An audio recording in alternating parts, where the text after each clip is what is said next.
Hi Taurus, and welcome to your weekly love tarot messages. We're going to take a look and see what the cards predict for you in terms of love and romance. These are going to be general messages, so please just keep that in mind. If you are after a personal tarot reading with myself, please feel free to reach out and inquire. I will list my email address just below the video here where the show more section is. Otherwise, this reading here is intended for Taurus, Ascendant, Sun, Moon, Venus, Rising, and those of you that are cross-watching as well.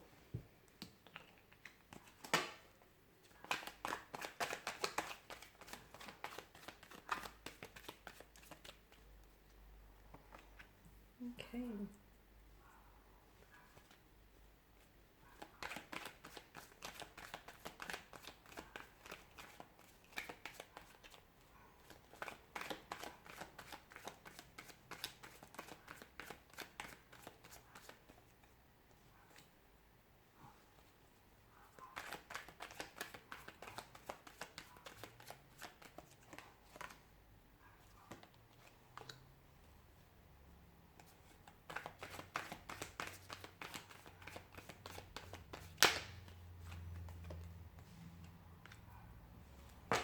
Bottom of the deck, you have the Two of Wands. So, Taurus, I feel like there needs to be a special, an important decision that needs to be made here in relation to love connection, or in relation to the future of this connection here. Okay.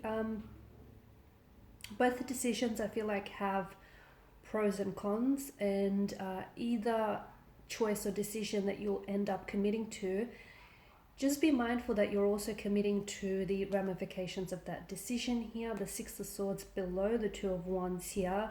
One decision is to walk away or to cut ties from perhaps a romantic energy that may not, or a romantic connection here that may not be serving you and in your highest good. Something that may be toxic, unhealthy, repetitious, going around in circles here, something that you may be chasing your tail on here. Okay. You've come up as the Seven of Pentacles here, the only pentacles in the suit here, and this is your energy. It's almost like you're waiting here. It is an energy of frustration here, so you may be getting frustrated with maybe the way that things are playing out here with regards to a romantic energy, a relationship, a romantic connection here. Some of you, I feel like maybe you're waiting for communication, maybe you're waiting for someone to make a move, for someone to change their behavior, okay, change their attitude, their behavior, change the things that they say or do here.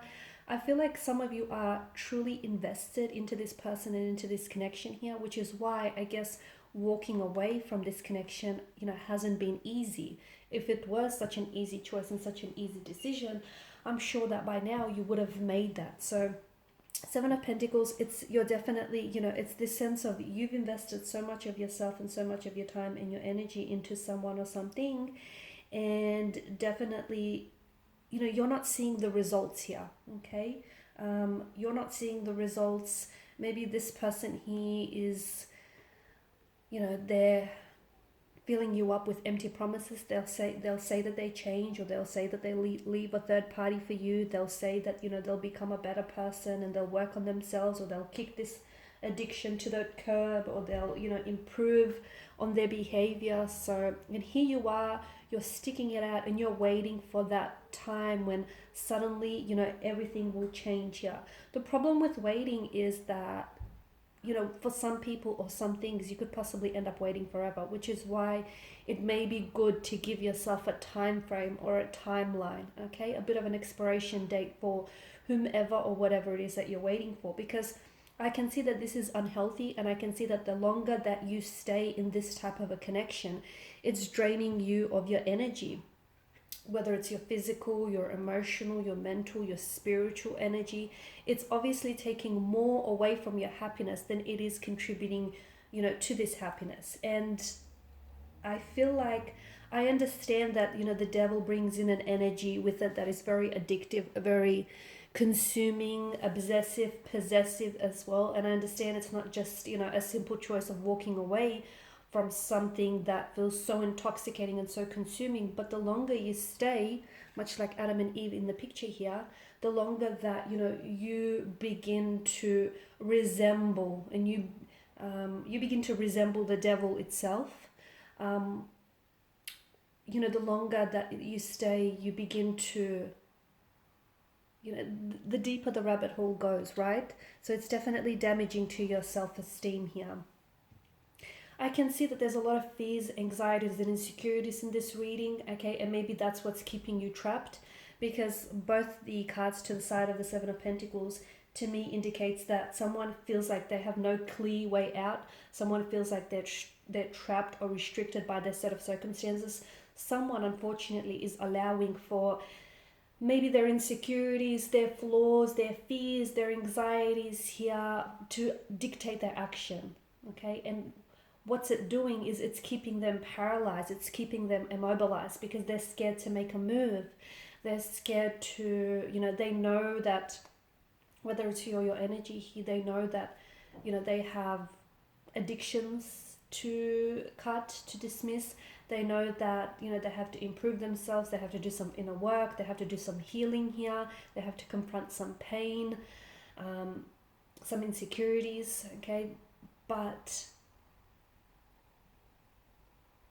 this person is not ready. They're not ready to do it. So they may acknowledge it, okay? They may not necessarily be in denial about it, and I guess that's a good thing. But I feel like they're either too far gone, they're like in too deep here, or they just feel so helpless, okay? They just feel so helpless that they're allowing themselves to be consumed, you know? It's also a feeling of victimization as well. This person feels like things are happening to them rather than for them.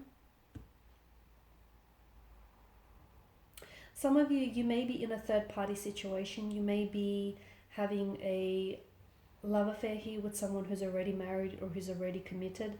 And despite you knowing that, you know, it's not the right thing to do, you can't pull away from this person. You know, you're drunk on their love, you're intoxicated, or, you know, vice versa here.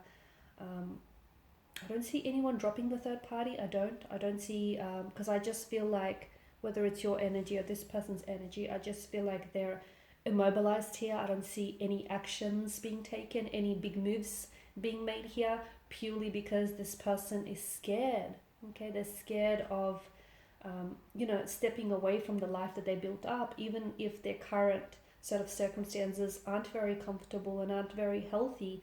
It's what they know. Even if it's painful or toxic, you know, those elements of pain and toxicity are essentially a sense of normality. Maybe this is someone who grew up in such an environment, but where pain, toxicity, you know, abuse, emotional, physical, or mental, was always present. And to them, it's just sort of been embedded here, okay? They're sort of just being conditioned to accept that as a sense of normalcy. So this is the other reason why I feel like someone here is having such a hard time moving away from something which clearly needs to be, you know,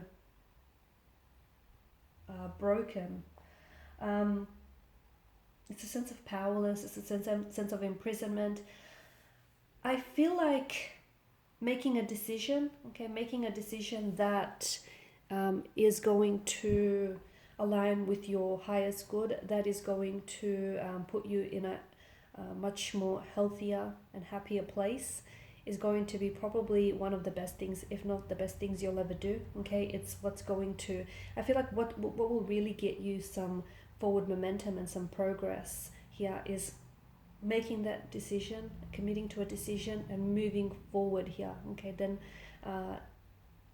taking some action towards that decision, because I feel like a lot of you want to manifest happiness, you want an ideal partnership, you want love, and you know, you want to love and you want to be loved in return, you want a happy, healthy home. And I see that some of you even want to help this person, and you're even, I mean, I feel like you've invested so much of your time and your energy into this person, or even into the past, similar relationships. I feel like for you there's some sort of attraction towards birds with broken wings, okay? Because a part of you wants to nurse and care and nurture these type of souls here. But I feel like it's important for you to also understand that you can't go around rescuing other people, okay?